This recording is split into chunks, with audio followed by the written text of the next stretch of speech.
Season 3 எப்போ sir start பண்ண போறீங்க? ஆரம்பிச்சிடும், இன்னும் 2-3 மாதத்தில் ஆரம்பிச்சிடும். சீசன் 3 மட்டும்தானா இல்லை 4, 5? அது தெரில, எப்படின்னு தெரில. ஏன்னா இப்போது சீசன் 2 பண்ணும்போது விஜயோட ஆர்க் இருந்தது, அதனால் பண்ணோம். இப்போ சீசன் 2வோட ட்விஸ்ட் ஒன்று இருக்குல்ல, அவள் கோமா போயிட்டா போகலன்னு.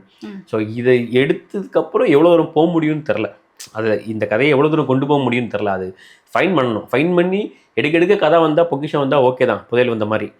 இல்லை அவ்வளோதான் மைலேஜ் கிடைக்குதுன்னா நம்ம அது இடத்துல நிப்பாட்டி தான் ஆகணும். ஸோ அது ப்ராமிஸ் பண்ண முடியாது, இத்தனை சீசன் போகும் இவ்வளோ எடுத்துடும் அப்படிலாம் சொல்லவே முடியாது.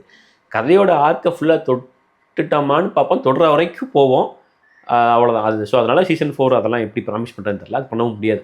அது போகிறத வச்சு தான். இப்போ சீசன் 4 எடுக்கல அப்படின்னா நீங்கள் மூவி எடுக்க ஸ்டார்ட் பண்ணுவீங்களா இல்லை திரும்ப சீரியலுக்கே போயிடுவீங்களா? இல்லை, சீரியல் போக மாட்டேன் எனக்கு தெரிஞ்சு. ஏன்னா இந்த ஃபார்மேட் ஒரு மாதிரி செட் ஆகிடுச்சு. பட் மூவி எடுக்கணும்னா அதுக்கு ஒரு எழுதணும், இந்த கான்டெம்பரரியாக ஒன்று எழுதணும், இல்லை ஒன்று எழுதணும். ஸோ அந்த எழுதுறதுல உட்காந்து ஒரு 2-3 மாதம் ஸ்பெண்ட் பண்ணணும். அது ஸ்பெண்ட் பண்ணால் நான் அந்த பக்கம் போயிடுவேன். இல்லைனா 100 எபிசோட்ஸ் பண்ணுவேன்.